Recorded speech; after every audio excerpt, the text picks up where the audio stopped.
Life as We Know It with Tom Walton. If you are a sports fan, you are aware that a proud and honorable member of the animal kingdom has been all over the news the last few years. I'm talking about the GOAT. You know, the GOAT, as in the greatest of all time. In football, is it Tom Brady? In baseball, is it Babe Ruth? In hockey, Wayne Gretzky? Using objective measurements, a case could be made for all three. The problem is that measurements are never truly objective unless all contenders for the title of greatest competed in the same era and under the same rules. Would Babe Ruth be as dominant against today's fireballing pitchers? In fact, you could argue that the truly greatest athlete is the one who races against the clock and does it faster than any other competitor.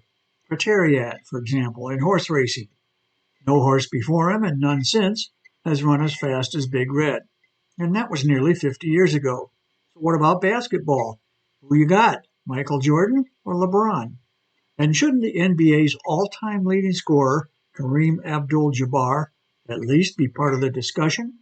We won't resolve the issue of basketball's GOAT in our brief visit together today, but in one objective measurement, it's LeBron James. In terms of cash, LeBron is the first active NBA player to make $1 billion in career earnings.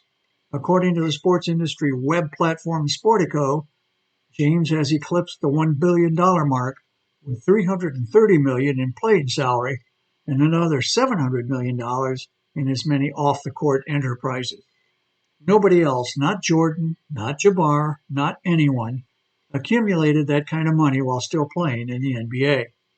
If you count earnings made after his retirement as a player, Michael Jordan has soared past the $1 billion mark, but even adjusted for inflation, his wealth never achieved that level while playing.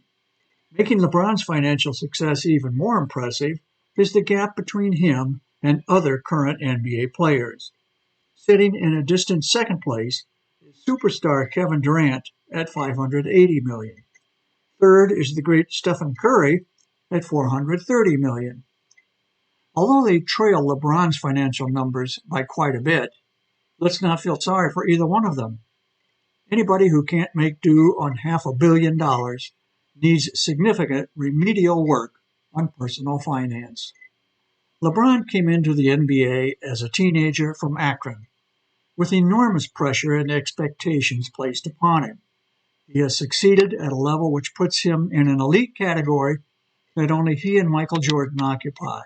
Personally, I would add Kareem, but then you have to consider Bill Russell and Larry Bird and Magic Johnson and Kobe Bryant. And well, before you know it, we've gotten away from the point of the GOAT conversation. Only Jordan and James have truly parlayed their athletic talents into another financial realm in endeavors such as sports team ownership, movie making, and the business world. Earlier this year, LeBron became a partner in Fenway Sports Group, a conglomerate that owns the Boston Red Sox. So who's the greatest of all time? Well, it depends on whether we're talking hoops or dollars. Life as We Know It is written and hosted by Tom Walton and is a production of WGTE Public Media. Life as We Know It with Tom Walton can be heard on WGTE FM 91 every Monday afternoon during All Things Considered at 5:44 p.m. or hear past episodes at wgte.org/life.